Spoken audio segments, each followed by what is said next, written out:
All right, we're starting a live. All right. Hello, I am Nicole Johnson-Zian. I am based in Jerusalem, and if you were just joining me today, this is our first siren-free day in Jerusalem, which I'm now just jinxing most likely. But in 1 week of the US-Israeli war on Iran, this is the first day that we have not had a siren. Last one was, it's over 24 hours now. And so now that does not mean that, number one, the war is over. It does not mean that Iran isn't armed or doesn't have missiles. It doesn't mean that the rest of the country didn't get a bunch of sirens, but it does mean that we didn't. So anyway, but we're going to talk about it all, including the fact that there were no sirens here, but there were plenty, probably dozens in the north. And that has to do with what's happening in Lebanon. There is a massive, I know you came here to hear about Iran, but there is a massive Israeli IDF operation going on in Lebanon, which has been for a couple days now. Once Hezbollah joined the fray, Hezbollah being an Iranian proxy, once they fired a few missiles at Israel, Israel was like, oh, okay, guess that ceasefire's off. So now evacuate your entire south, evacuate Beirut. And by the way, Beirut equals Gaza at this point, the Dahia neighborhood of Beirut. Pictures from the overnight bombings of the Dahia neighborhood of Beirut, which is the capital of Lebanon. It looks like Gaza over there, like buildings down, destroyed, everything. It's unbelievable. But I want to start with something that I think for me, was the news of the day. I was in a briefing with, it was online, it was remote, with, let me get her name exactly, Maneli Merkan, who is with Dorna Iran, a pro-democracy group that is looking to establish democracy in Iran. And the story there is that rising defections within Iran's security forces could create the critical mass necessary for a very rapid regime collapse. And this is picking up, and if it continues to pick up, this is going to be what brings about regime change. Now, there's been a lot of talk of regime change. This is something perhaps that Prime Minister Netanyahu has talked about, and President Trump, and they're encouraging the Iranian people to rise up. So let's talk about like the three objectives of this war, as far as we can tell. One would be to destroy nuclear facilities to prevent Iran from having a nuclear weapon. Two would be to destroy their ability to launch missiles and drones. And so those are the two things that the US and Israel are working jointly in this joint military effort. And I mean, if I could, I can't even remember all the numbers, like the thousands of targets hit, or the hundreds of sorties like that Israel has run. And also the US is also focusing on the Navy. They say they sunk 30 ships, sunk or destroyed or damaged or whatever. But I don't know. I think they said destroyed, but don't quote me on that. But 30 ships, 30 Iranian naval ships.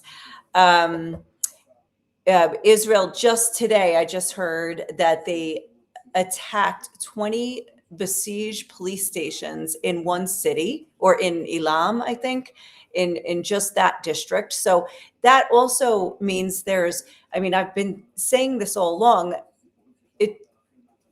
the number of strikes, I don't want to say like, okay, just because we've had fewer strikes here, that means that they've taken Iran out, because it's a large country, and I don't know. I mean, yes, they can damage the capability, but there are still 90 plus million people. There's a very intricate and strong authoritarian police system that works very tightly with the Islamic regime, and it's a huge country geographically. So the weakening of the infrastructure would have to be massive.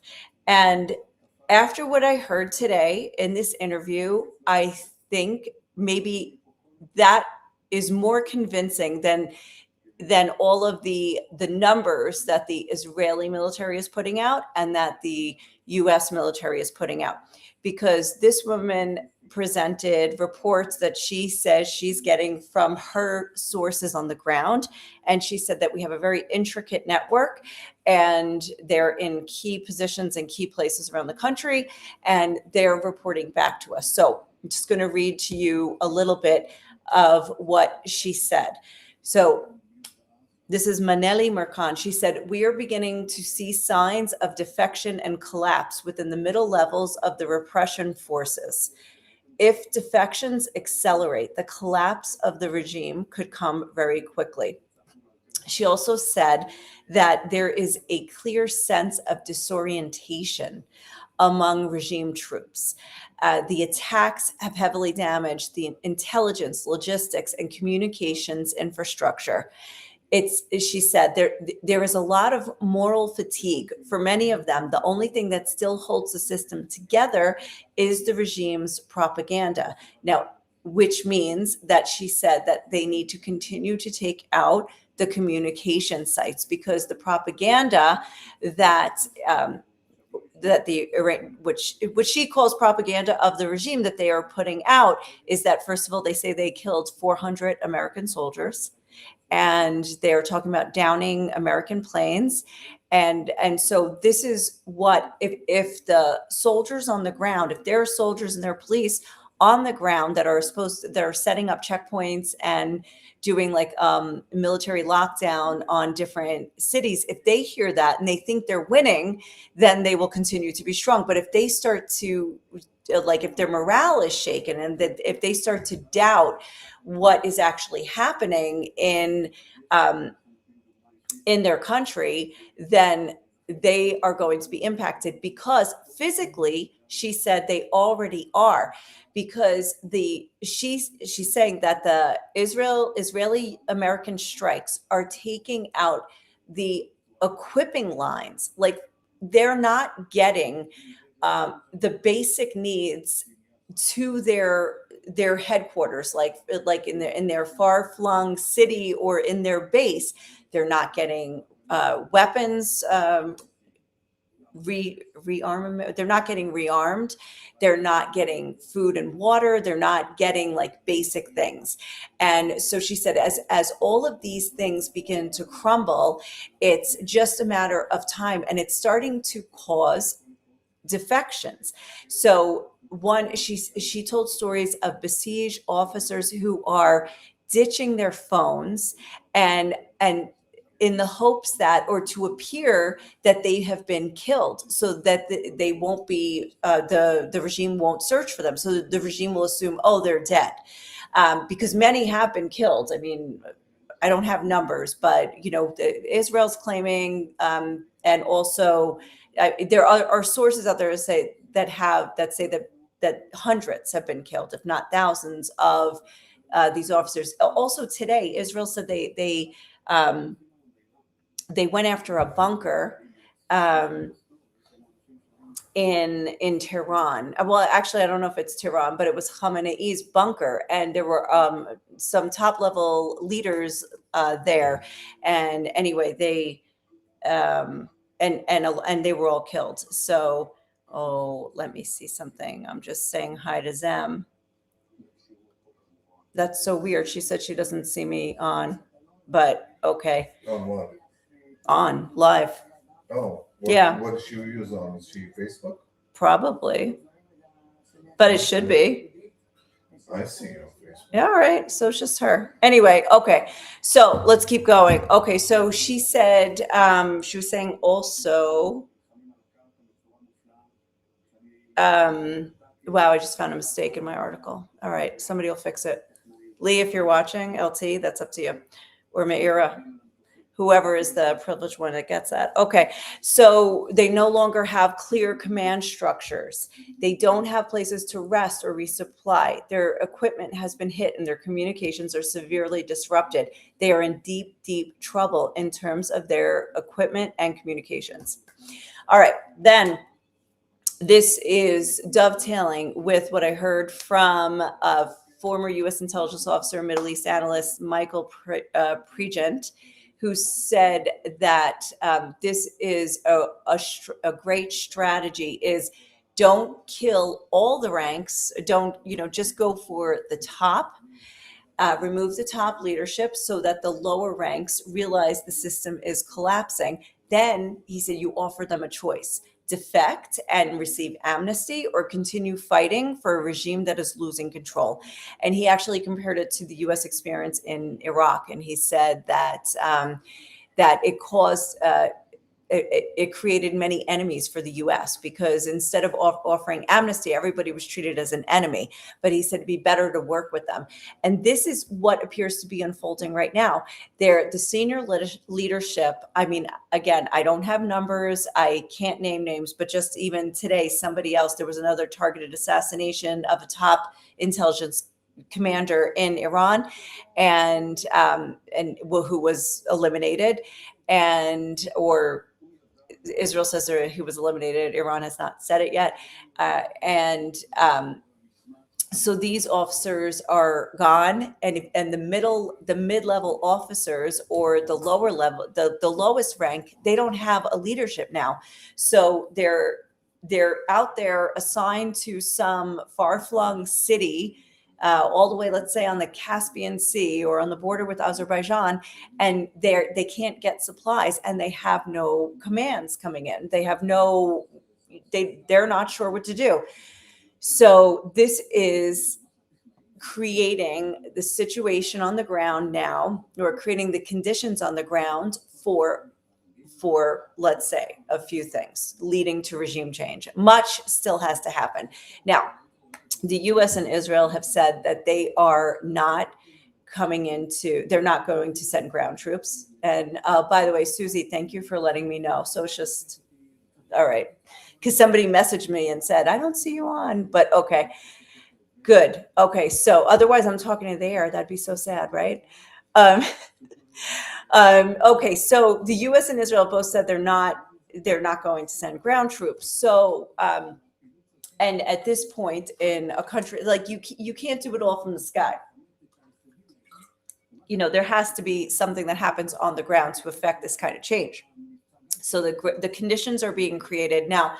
If you still had the strong command structure from the Islamic Revolutionary Guard Corps down to the besieged, down to other militias or police factions that work throughout the country, if they were still strong, they would still be killing the people like they did during the protests, where tens of thousands of people were killed during the protests. And that was due to the IRGC. It was due to the besieged and some other units that function in Iran. So if they are strong, then they will still keep the people at bay. And a few other things are keeping the people still in their houses. The fact that there's bombings like every day, like dozens a day. So, it's not safe to go out at this point. But if those militias, they're not militias, but they're like military police, start to disintegrate, then when the people go back out in the streets, they will gain more momentum and more power. Now, the other thing that, the other topic that has been coming up in the last couple of days is the Kurds. The Kurds have population in Iran. They are one of the several minority groups in the country.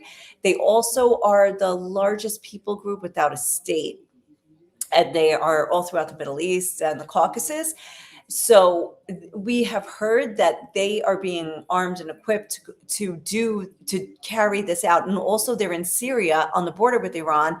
And they were just, now I'll have to understand better, they were abandoned by the US in when Giuliani's men went after them. And then, oh yeah, I don't know. They were like forced out of the land. There were some kind of massacres, and it feels like already old news. It was like less than a month ago or something, and it's we're 3 wars down the road already. But nobody came in to stop that, and somehow it just stopped. But the working theory now is that the Kurds that are on that border with Iran will also enter, and so then the question is, and which I asked both the people that I've mentioned here, Pregent and Mikron, will these minority groups then want to, are they just going to take over? Like, like I'm just, if I'm going to lead this this invasion, then I win the government. Because nobody's talking about putting the Kurds as the head of Iran. I mean, the Iranian people are very proudly Persian, and there's 90 million in the country, and the Kurds are a minority. So but they all answer the same answer. Oh, Raya, your AirPods, get them off. Yeah, no, the AirPods right now are connected right here. Oh gosh, how do I get them off? You just disable your Bluetooth. Hold on.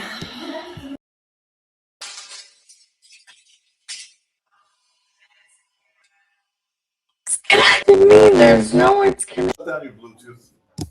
But I want to listen to music. Yeah, but you're not going to listen to music now. Your mom's in the middle of the live.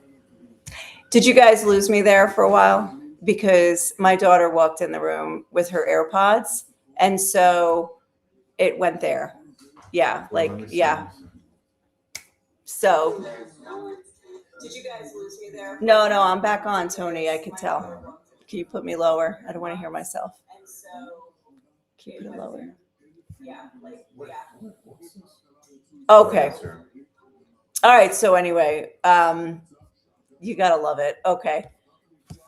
Oh, you hear, Emily was saying you hear me and Tony, not her, but literally like this happens in our house all the time. And of course, like during this time when everybody is walking around the house, and like my phone, I'll be on the phone with somebody and suddenly they're gone. And it's like the person walking through, it went to their AirPods. And I'm like, what the heck? Oh my gosh. Okay.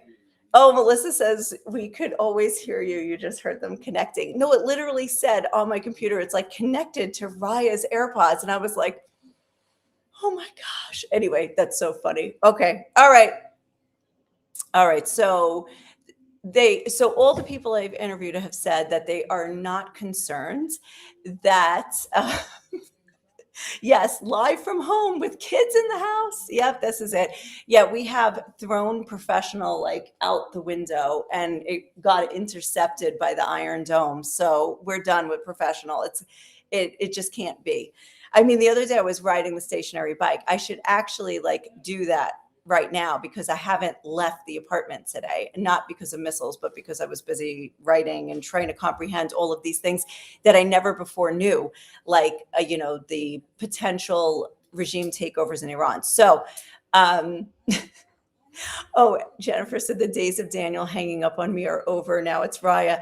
No, you can just talk to Raya when the phone goes over to her AirPods. Daniel might still hang up on you. But even better, he's probably blasting like some kind of music from the other room. We have the door like closed really tightly.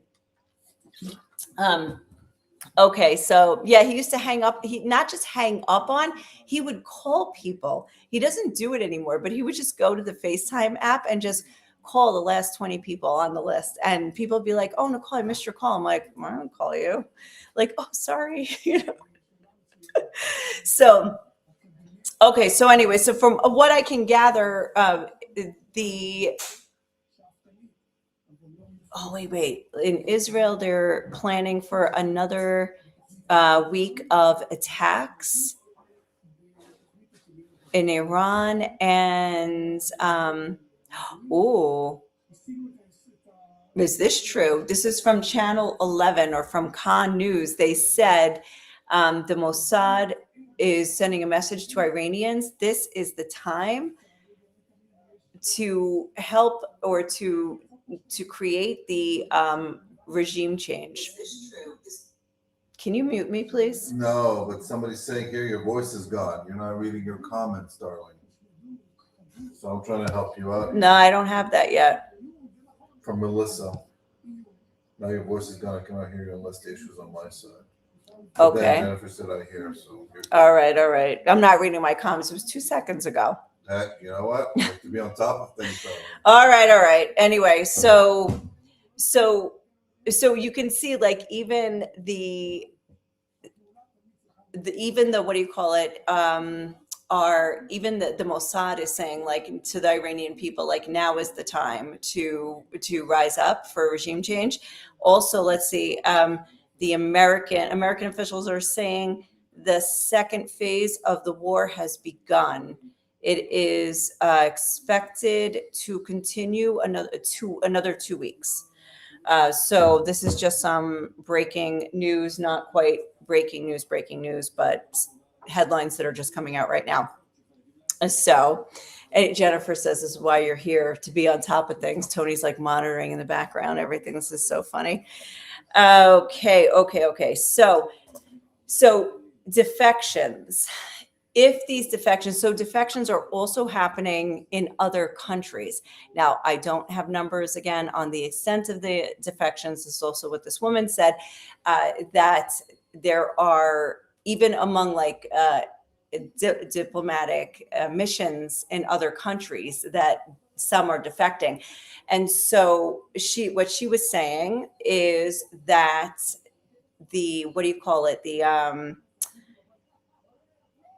that if foreign governments could make allowances for, or make offers, or make the conditions ripe for defections, that would be extremely helpful to get the momentum, to really get the ball rolling there. So it's just, and this is, mind you, I have spent a week being very skeptical. In the cloud of war, you have not just the media, but also the governments all put out their numbers, and they only put out their best. They always show the best side. It's really, it's part of the psychology of war and patriotism, and Iran is doing the same thing. But of course, Israel's putting out its best numbers and their biggest successes, and so is the US. And so that's great. I'll quote you on that, but it's hard to believe that a regime that has planned for almost 50 years to take out the great and the small Satan is actually going to fold in a week.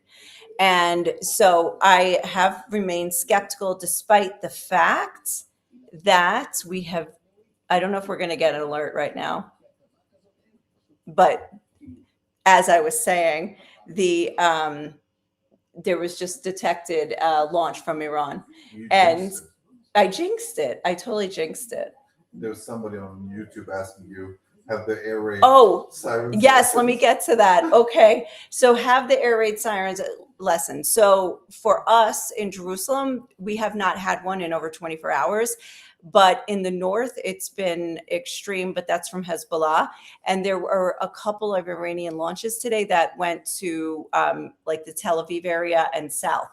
I think they were from Iran. But yeah, we have not we have not had any in Jerusalem for over 24 hours. So, like I said, I want to keep my guard. I don't want to let my guard down in a case like this. But what I heard today, and also it's backed up with the interview that I had with Michael Pregent yesterday, who has unbelievable knowledge of the Middle East and having been in Army intelligence. It was extremely interesting. The two of them really confirmed each other's stories. Not that they meant to or even knew they were, but me having interviewed both of them, I was like, oh wow, that's pretty crazy. So anyway, all right, so this is awesome. There's a lot more people here. Debbie, awesome, good to see you. Say hi to Richard. And Kathy, awesome, from Canada. Nice. And Natanya, oh my gosh, I only ever talk to you on long messages on WhatsApp, but you're here live. That's really cool. And so, okay. So anyway, sirens are coming in, but I'm going to tell you where. Let's see. Oh, they're not for us, but check this out. They're for a very large part of the center of the country, all the way down to Gaza. Very interesting. Okay, so we're probably going to be okay. And hello to Deva. That's so funny. Yes, oh wait, you got an alert? Wait a second, Jennifer, you're in Jerusalem and you got an alert? Because if you got an alert, we should get an alert. What did we turn our phones off? She's in Jerusalem. No. Where is she? Where she lives? Yeah. That's a different That's area. like 2 seconds away. No, Okay, that's crazy. All right. Anyway, let's also talk about Lebanon, because I think that is the other big thing. And Kim is here too. This is awesome. I love it when you guys all say hi.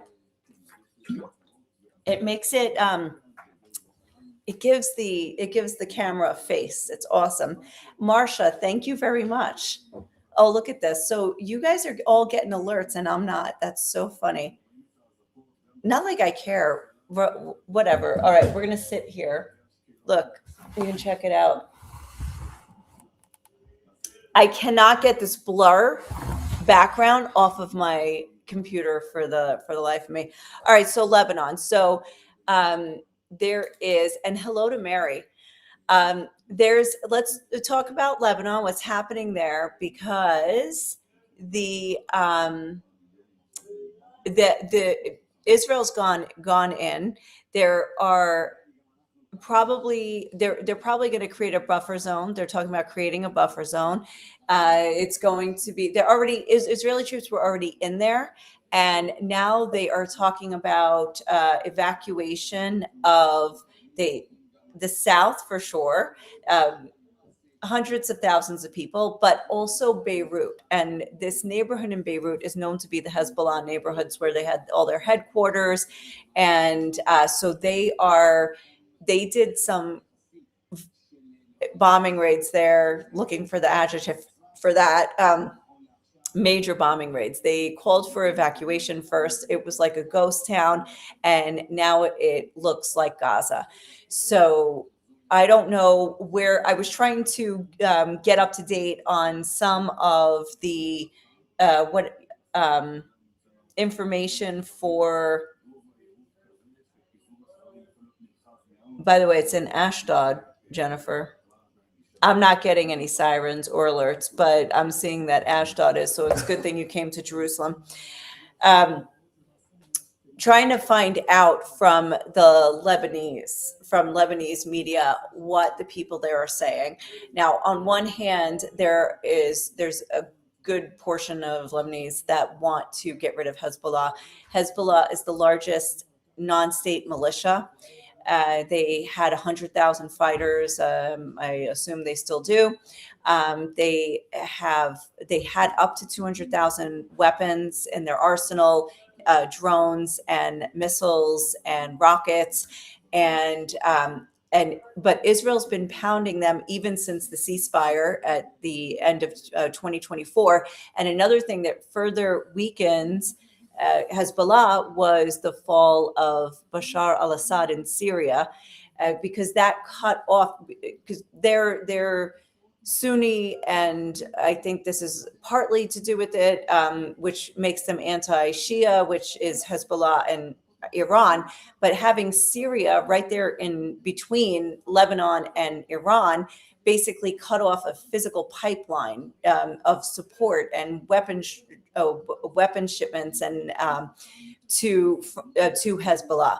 So it remains to be seen. And I'll tell you what I've observed just in the past couple of days, which feels way longer, but since Hezbollah got involved, that what we're seeing when the rocket alerts or when the alerts come through is that it's a vehicle. What's it called? What do they actually call it? The unmanned UAV, but there actually is a word for it. Anyway, enemy aircraft or something like that they put through, but not rockets or missiles. So that makes me wonder if Israel really did successfully take out all of their missile storage in the last in the last year and a half. And I don't know, but it's just an observation that they're not launching missiles at the center of the country. They are launching drones that are only making it over the north of the country and getting shot down almost every time. Now, today, 8 soldiers were injured in one of these drone attacks. So again, I don't know how effective they are, if that was a fluke. I don't know. All right, so they're saying that,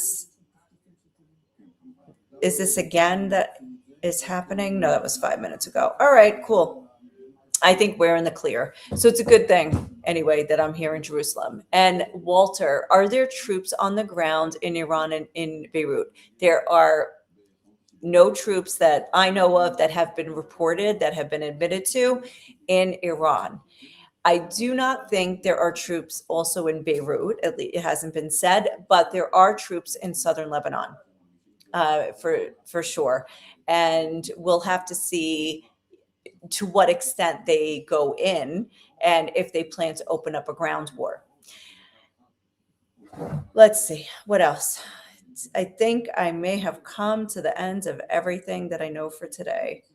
We talked about Armenia yesterday and Azerbaijan getting involved. Azerbaijan got hit by an Iranian drone in their Nakhchivan territory. And so since then, Azerbaijan's been threatening, and they recalled their ambassador in Iran. A few, I don't know, there were a few saber rattling. Oh, it was a motorcycle, not a siren. A few saber rattling things that they did in the last day to say that they are very upset about that drone. I don't think anybody was killed, but there were 2 drones. One hit near an airport, and the other one landed near a school. So, and they're saying, Iran is saying, oh no, we didn't do it. And even there are some people out there saying that Israel did it in order to upset Azerbaijan and drag them into the war against Iran.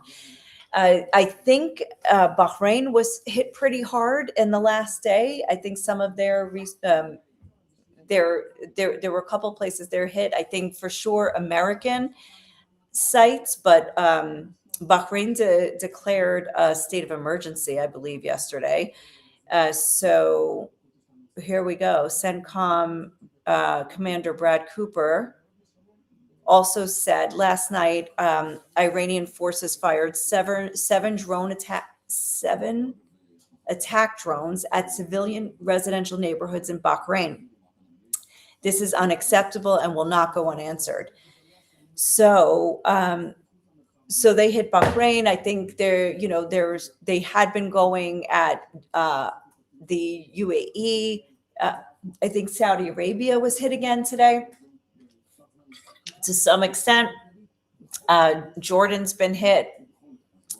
Oman, a little bit. Oman, Qatar, which is a big deal. And Qatar actually said, by the way, Qatar denies that there are Mossad agents on the ground, which is something that Tucker Carlson said in one of his latest. He said that Mossad agents were on the ground in Qatar trying to like plant explosives and blow things up there. But the foreign minister of Qatar actually said, not to our knowledge, not at all. So anyway, all right, what else, Tony? What am I missing? What am I missing? Telling you what you need to do is have a segment, and so people need to hear what the people on the ground think of the situation. Oh. I think that would be that would be interesting. But again, I can't speak for those people. Okay, well, even though I have conversations with them every day. Good. So I will say, yes, Tony, when I go out and about with the microphone, I'll do that. But some conversations that Tony has had over the last few days shows that we are basically living in alternate universes, depending on where you're getting your news. Because some people really do think that 400 American soldiers were killed, although we have not seen any evidence of that. And what were some of the other things that I mean, I think Iran is saying that Israel's being blasted, that they hit the airport, all Right. these things. Like they're there's a lot of fake news there, a lot of AI generated video clips that people are believing in. There's one of I think a U.S. aircraft. And an Iranian rocket is aiming to that aircraft, and the thing is, it's a video game. Oh my God! It's a video game, but it's got 17 million views, and people think that it's so real that it looks like. Oh, do you this hear definitely this? Happened. There's like even video game clips are going out and getting millions of views for people thinking that this really is an Iranian missile hitting an Israeli jet or an American jet. Yeah. So there is misinformation, there's disinformation, there's propaganda. And honestly, like I try to expose myself to other media. Like obviously, they say all news is local. So pretty much where you're sitting, you want to know your weather report, your traffic report, whatever, that's going to be what's affecting your life the most. So what, wherever you're sitting, you're going to watch your news. And so I try to expose myself to other news sources. Like for instance, I want to read the Lebanese news because I want to know how they're processing what's happening. I don't want to just process it through the IDF press releases.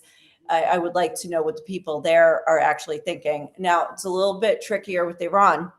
And also something that is very interesting, especially covering this, because when you cover Israel's war with Hamas in Gaza, there was, I think it's very obvious that Israel drew so much criticism for the war in Gaza, especially, from Palestinians.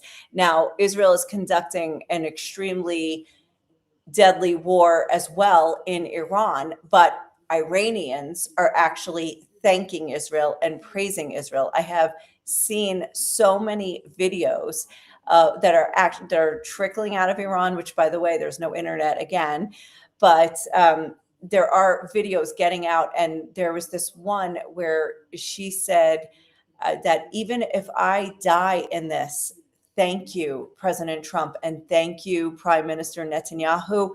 Kill this regime, end it, because either way, I'm dead. I'm whether I die in this bombing or I will die from this regime. I'm living like a dead person anyway because of this regime. So take them out.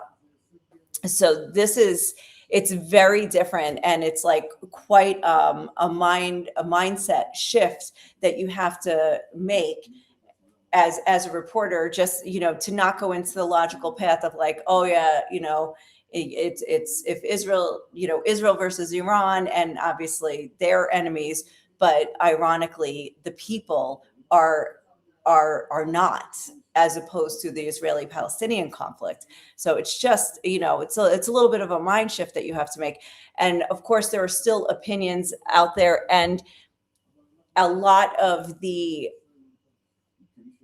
Arabic world that is used to being against Israel is either doesn't know what to do with itself in this case, or just is against Israel, which means that they are then supporting the Islamic regime in this case, which is also like, another mindset shift or mind-blowing thing that you have to connect the dots with.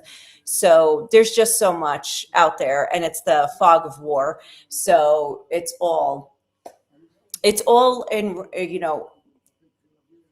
like wrapped up in each other, and it's very hard to pick it apart and to try to figure out which part to focus on and to write about and to talk about. But anyway, there's just so many moving parts with this one, and it's gone fast. It'll be 1 week, tomorrow. This is wrapping up a week tonight, tomorrow morning. And anyway, they are saying that we're in for more. That, well, Israel and America are saying this is just now the second phase, and it's going to be like in continued bombings and these targets that they have a bank of targets, and they're going after everything. It's almost like, a checklist they're going through. So that's going to continue. How does that affect us? And this is a question that Kim is asking as well. Living conditions in Jerusalem.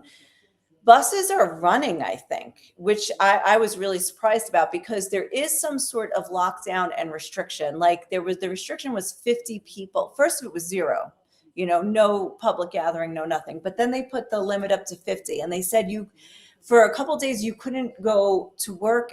And by the way, there's no school, and there is still no school. But a couple of days ago they said, okay, you can go to work, you can go to an office if there is a shelter nearby. So people can choose to go to work, but kids cannot go to school because there is no school. So what do you do with your kids? Like, leave them in the house, or like to run to the shelter on their own? And think about it. Like, I have kids that maybe I would be comfortable, like maybe they could run to the shelter on their own if they have to. But imagine if you have little kids that can't do that, or if they're going back to Zoom learning, which they might be, remote learning might be starting next week. I say might because so far that's what they're saying. But then again, if things stay calm, they might change it. Israel has a tendency to change things at like 10 o'clock at night for the next morning. So your kids go to bed thinking they don't have school, but then you have to wake them up early and say, oh no, you have school, by the way. I mean, it's just like, it's insane. And they've done this many times. That's why I'm being also very skeptical about that. So anyway, kids don't have school. Many places are still closed. Like, I don't think restaurants I think everything is like takeaway. You know what the truth is? I haven't really been out because I'm actually like writing like crazy. So. Well, it's a little weird actually, because, I'm just going to interject because you're talking about that. In Tel Aviv, people are out drinking coffee. Yeah. During the day. So I guess I think here too, because somebody was telling me he was sitting at a coffee shop in Jerusalem. But the old city of Jerusalem is shut down. They're not allowing them to open. So here's what's interesting. Like the grocery stores, yes, Mm-hmm. but the shops, no, none of the shops are open. All right, so in the old city, they're shut down. Like, the shops they're not allowed to open. But if you go to like some cafes, they're open and people are sitting there. And in Tel Aviv, which is getting like way more bombs than we are, missiles, they are they're out in the street. Like, everybody's out in the street, they're drinking their coffee, and then they're running to a shelter. That's probably why they decided, oh, well, if you can sit at a coffee shop, you can go back to work. But then they forgot the issue of the kids. What do you do with the kids? Let them dye their hair, Take them with you to work. Take them to work, whatever. Yeah. So let's see. We watch news from Israel and certain resources from Israel. So you also, okay, cool. Walter says we heard it could last as far as to September. I also heard that. Now, and I don't know to what extent, everybody's throwing out numbers. Like, this just said 2 weeks. this one, I also heard the September thing. Okay, so what though? I'm sure that it's not going to be to this extent through September. Now, there probably will be military operations until then, but if the regime hasn't fallen by then the war is, then what?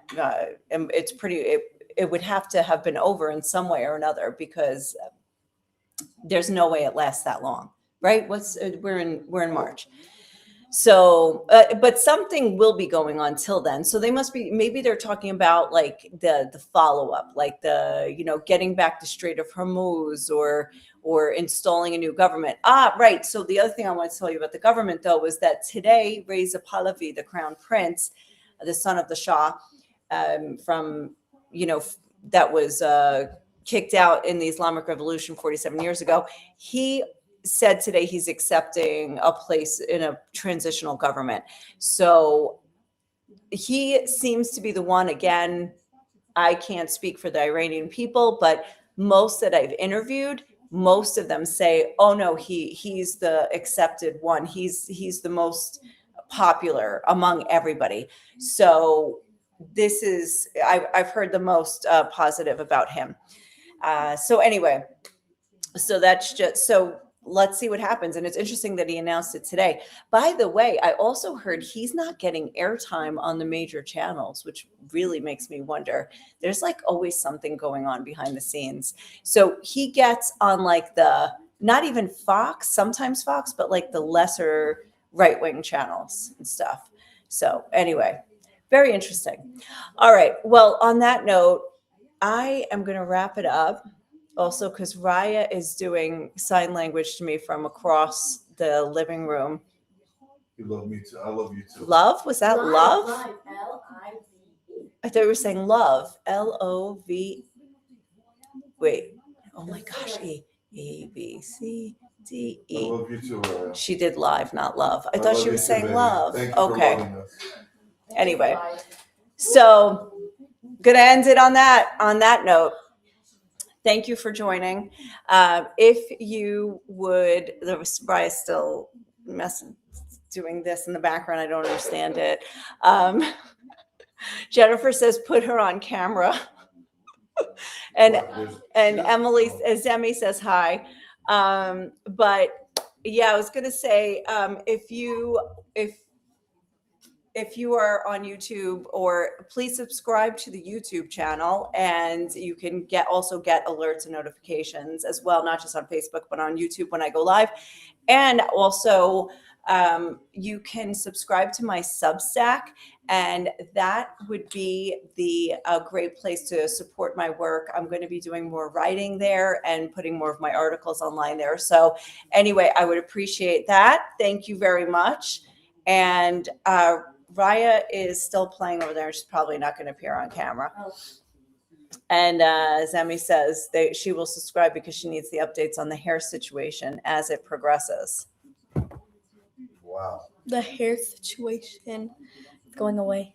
It's already fading. Oh gosh, don't worry. We've got till September, so you can dye it every color in the universe by then.